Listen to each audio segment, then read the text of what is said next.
Forgot to replace it. Really enjoyed it. Marsha's actually so fly. Thank you.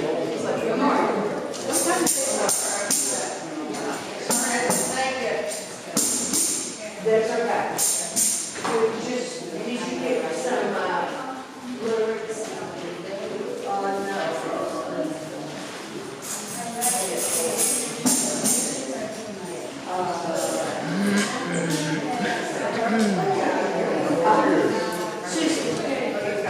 Welcome to our celebration of life. I'm Wade Barbaugh, and I'm today's facilitator. And our musician today is Dr. Gene Heinrich.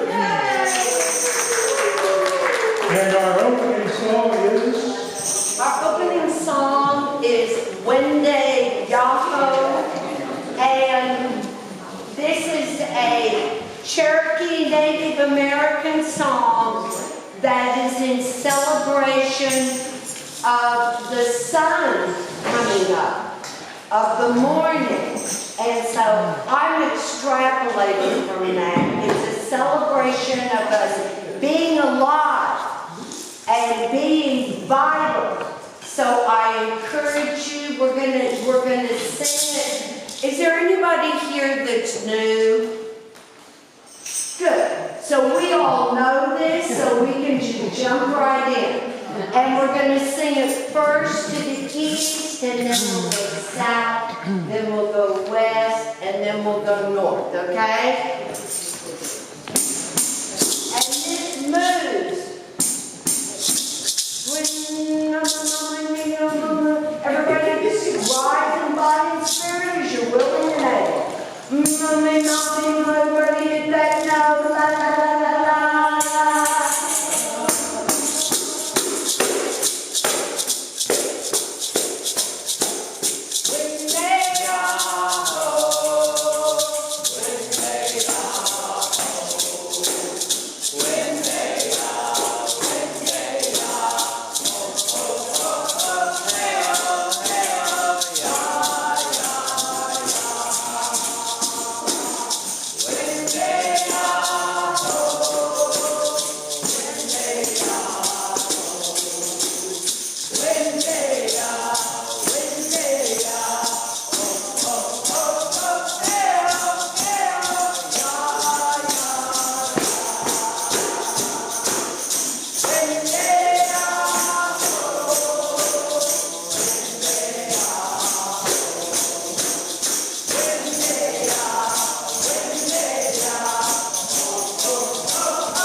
Thank you, Gene.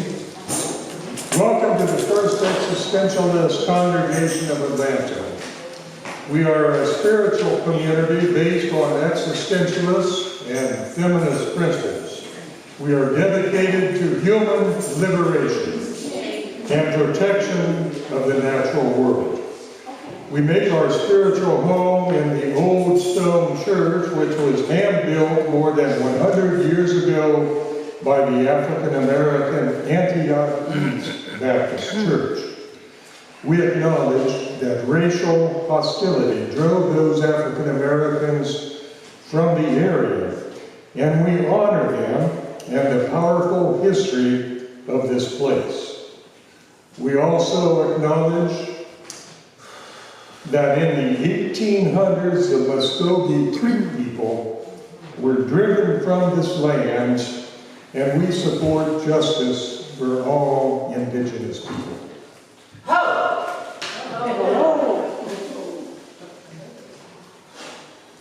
Now, here's an opening thought.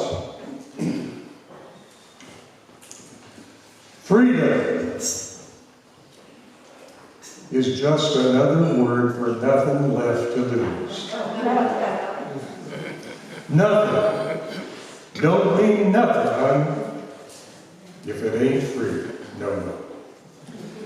Words by Chris Christopherson and Fred L. Foster in the song Me and Bobby McGee, sung by Janis Joplin.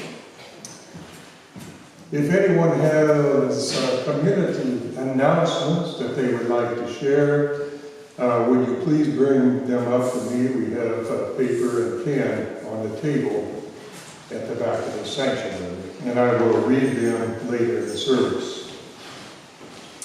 Are there any new comments here today? And if so, would you be willing to stand if you want and introduce yourselves? I'm Mary, and I live about, 15 miles from here. All right. I'm Lily, and I live in the same building Mary does.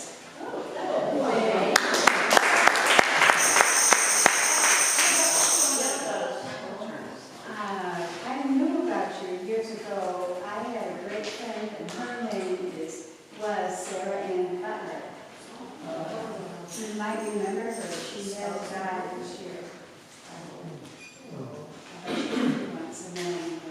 And Mary's we need to go down here. I told a couple more people about it. I guess that kind of makes sense. All right, well, welcome. I would like to point out that our program has a connection card attached to it if you would like to fill it out and stay in touch with us. Please do so. You could receive our weekly email and so on. So that's something if you'd like to do.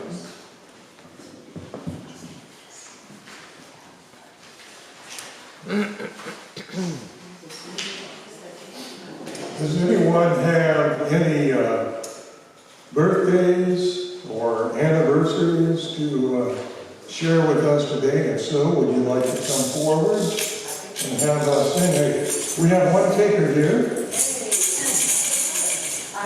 Today's my birthday. Today is a birthday. Happy birthday to you. La la la la. Happy birthday to you. Happy birthday to you. Happy birthday, dear Krishna. Happy birthday to you.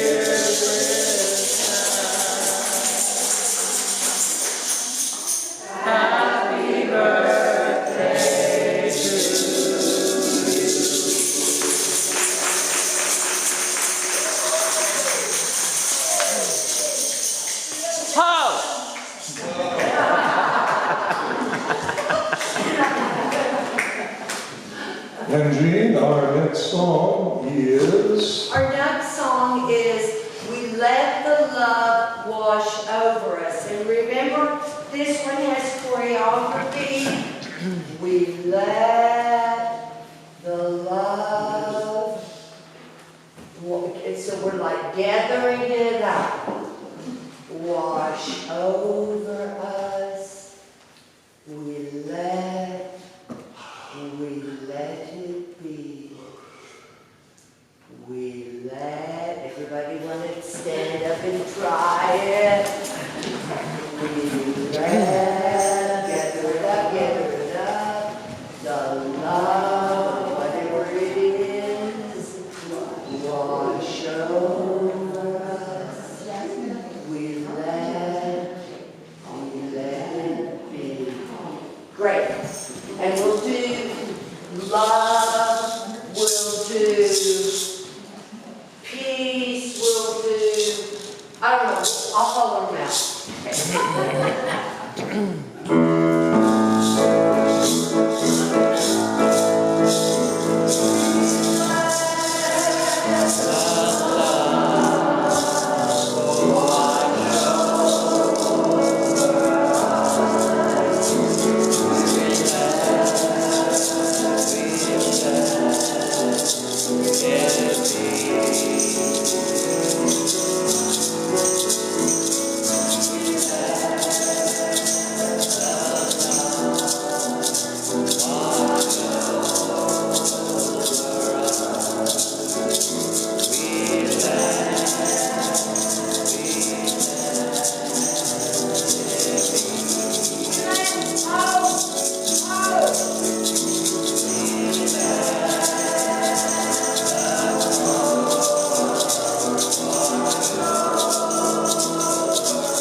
The earth is the mother of all people, and all people should have equal rights upon it. You might as well expect the rivers to run backward as that any man who was born a free man should be contented when penned up and denied liberty to go where he pleases. Chief Joseph, leader of the Nez Perce Nation.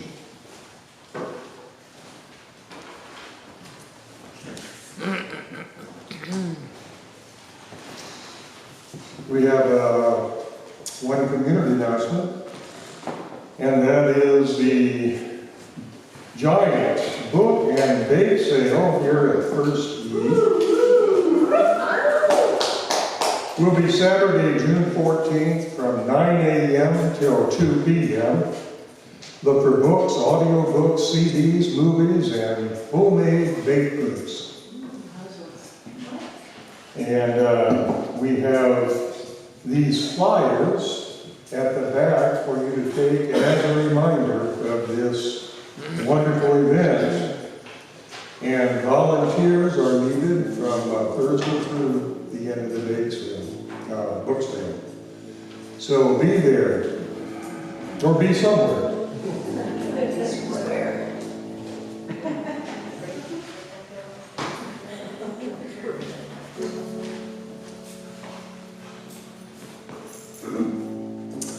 As we enter our period of silence, these words by humorist and political commentator Will Rogers may be appropriate. Never pass up a chance to keep your mouth shut.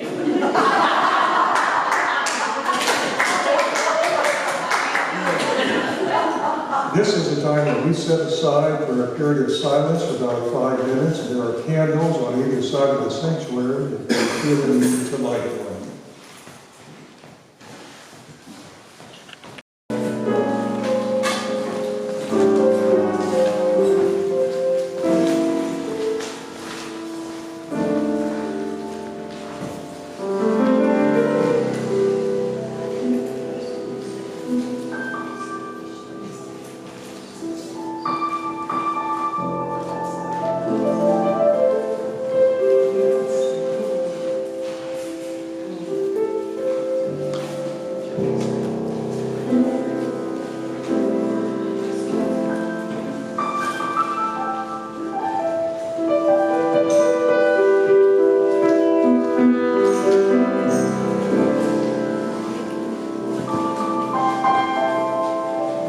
She'll be alone.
Thank you, Noah.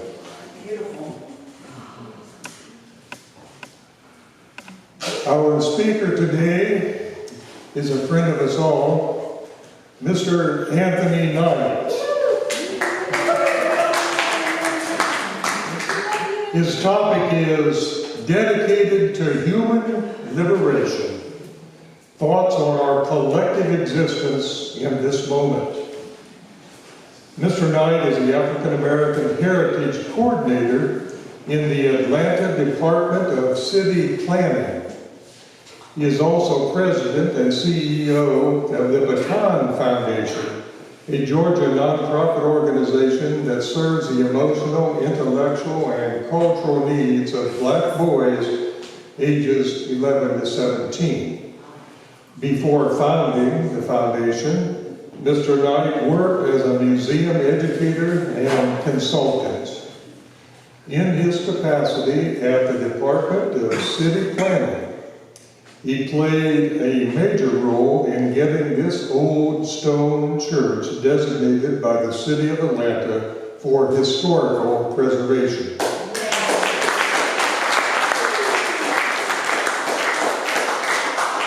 On behalf of the congregation and the congregation that built this church, the Antioch East Baptist Church, I wish to say thank you for that, Anthony. Please welcome Anthony Knight.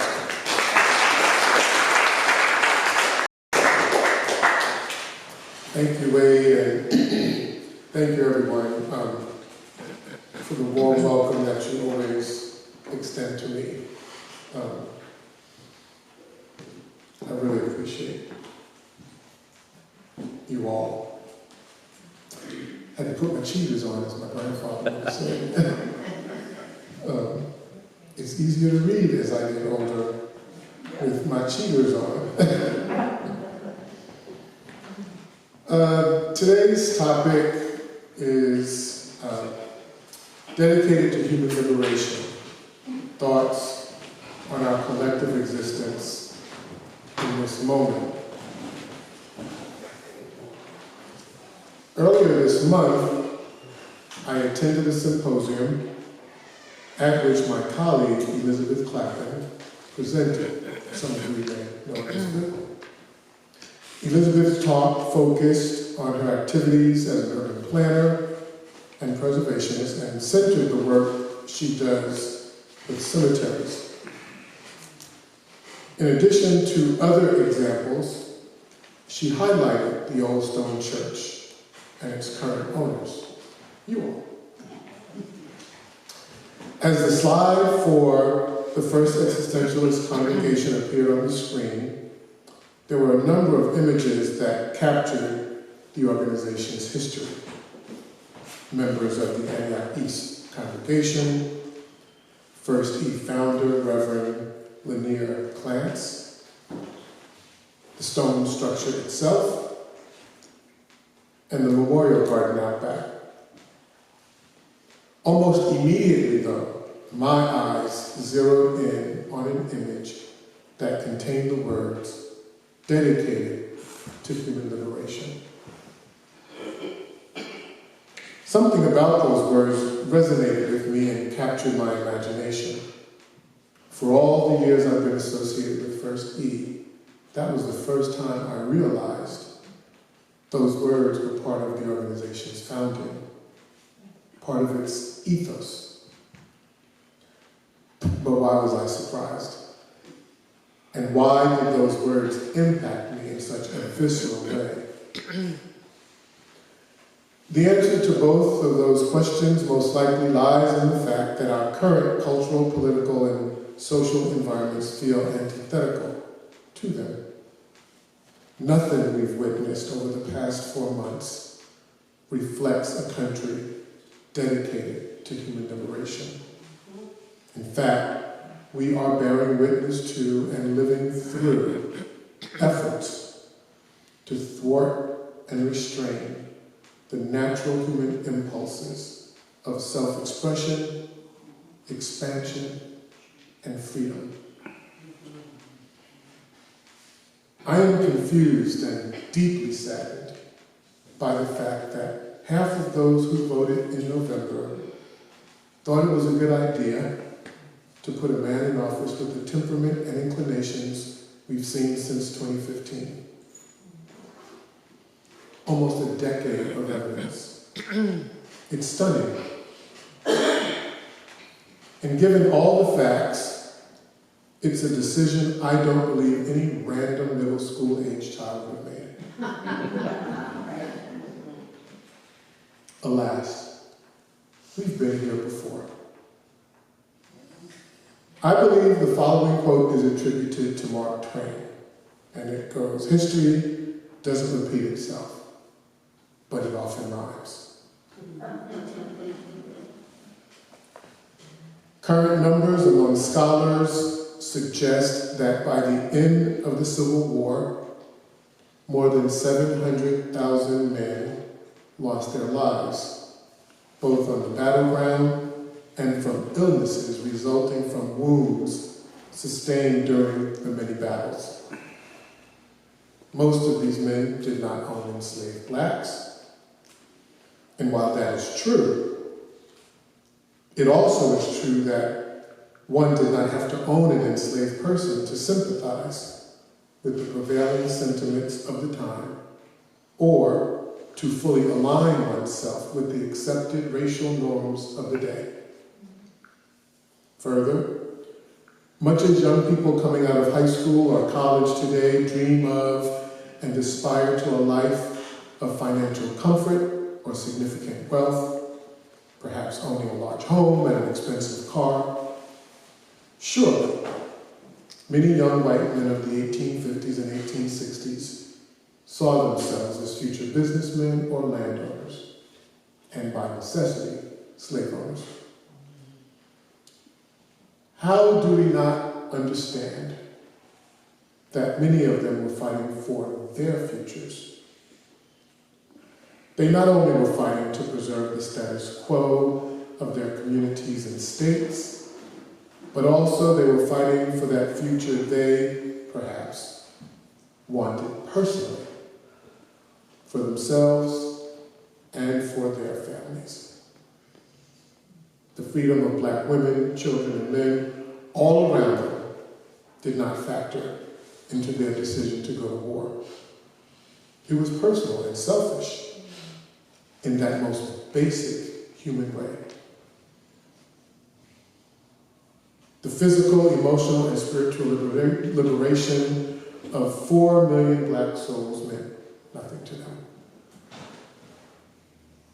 Similarly, many of our country women and men who voted in the current administration are not millionaires or billionaires. And while some may aspire to be so one day, in the moment, it was important to uphold the status quo, the racial and patriarchal ideologies that define this nation. Voting in the opposing team might have undermined those long-standing national norms. It was a risk too great to take. As is my custom, I looked up the word liberation. Merriam-Webster defines it so. 1, the act of liberating, the state of being liberated. And 2, a movement seeking equal rights and status for a group, for example, women's liberation. I'm deeply gratified and moved by the fact that First Existentialist is dedicated to human liberation. That mandate, although not often expressed outright, permeates every facet of this congregation's work. And perhaps all these years I've not been paying close enough attention. But the seed that gave rise to First E is a powerful one, the fruits of which we need now more than at any time in recent history. Some of you may be familiar with The Secretary, a series of books written by an entity that spoke through writer Jane Roberts from the early 1960s until her death in the mid-1980s. Seth described himself as an energy personality essence, no longer focused in physical matter.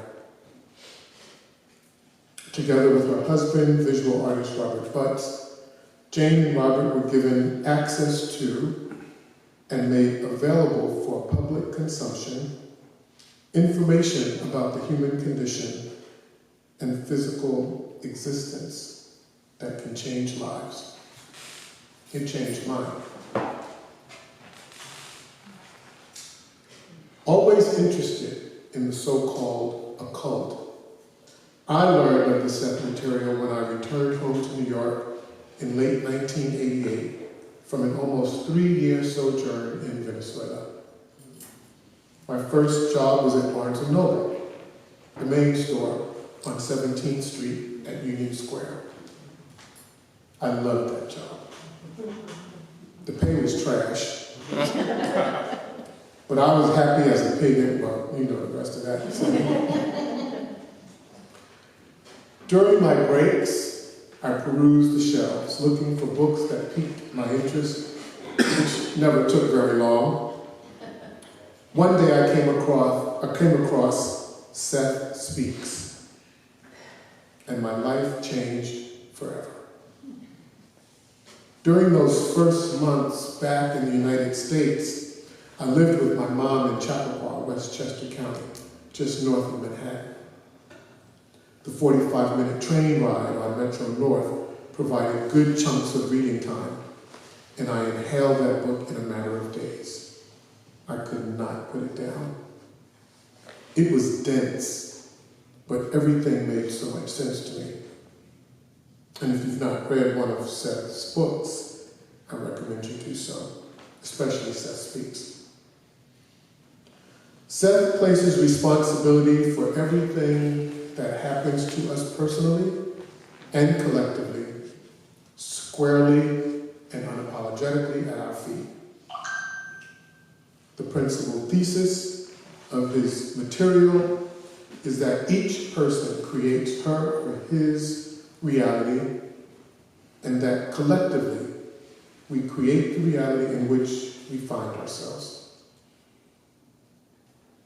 This is what both informs and guides me, and has done so for almost 40 years. For while I am subject to the same emotional triggers, frustrations, and human frailties as the next person, my internal dialogue always begins with 2 questions. Why did I choose this reality? And what am I getting from it? And while I seldom have immediate answers to either question, that is where I always begin. Now let's be clear. Just because I ask myself these questions does not mean that I do not go through the same difficulties and or joys attendant to any given situation.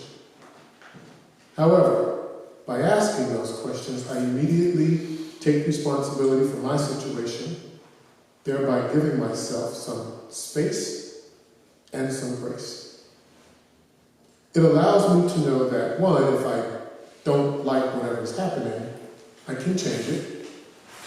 And 2, regardless of the experience, there's something for me to learn.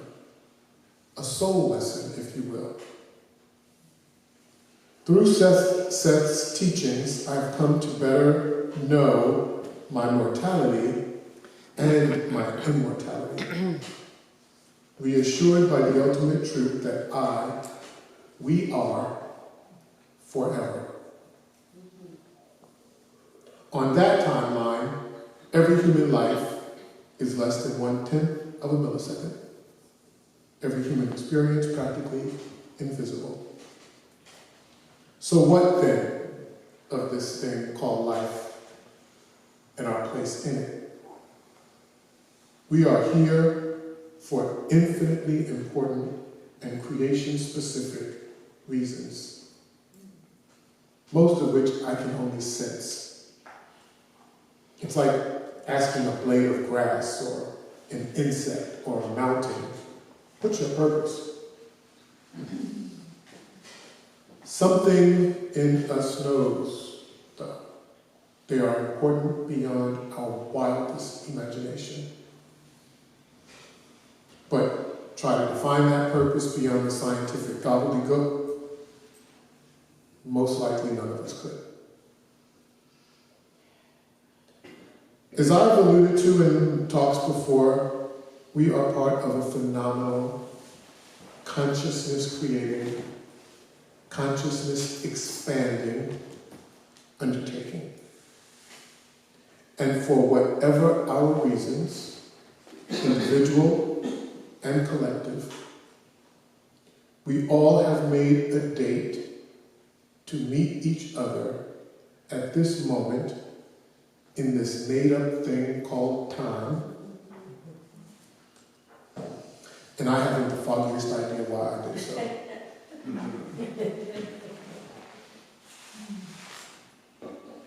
But I've been asking myself two questions recently. Why did I choose this reality? And what am I getting from it? I don't know when or if I will know the answers to these questions in this lifetime. But what I do know is that I have an opportunity to exercise my free will and to make decisions.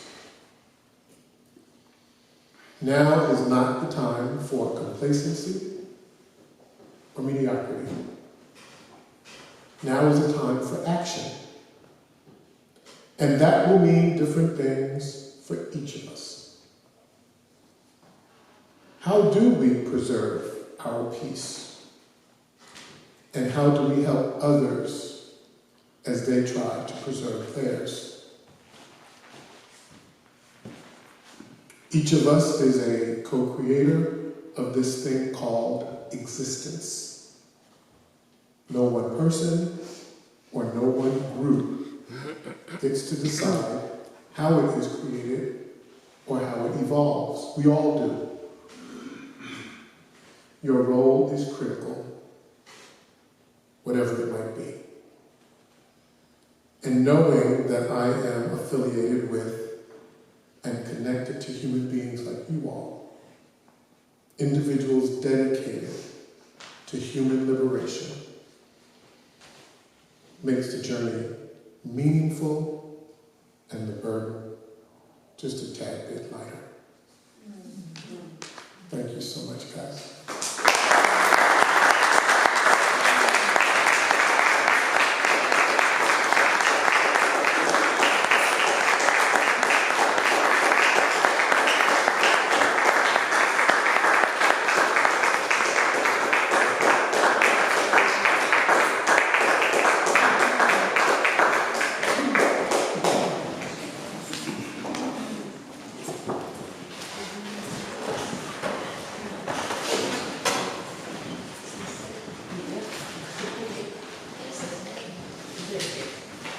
Wow. Thank you, Anthony.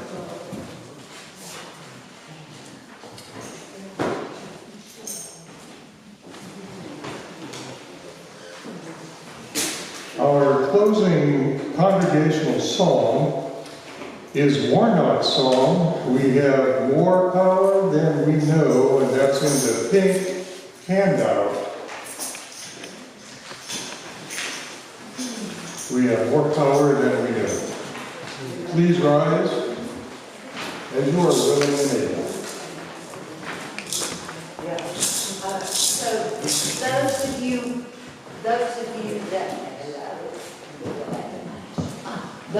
that might be worried about that I titled this Warnock song and our 501c3 tax exempt status, it's because this song comes off of his book.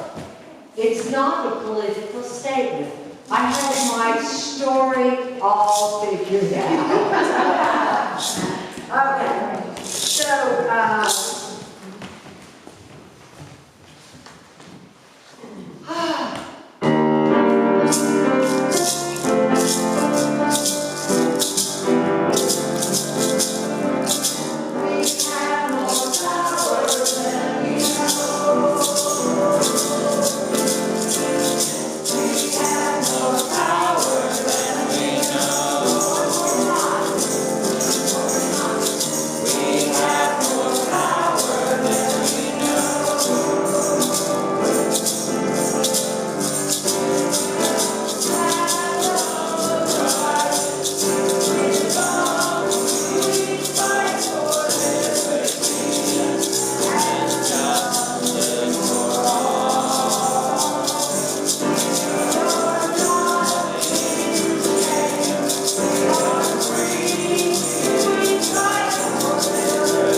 All right, our closing words today.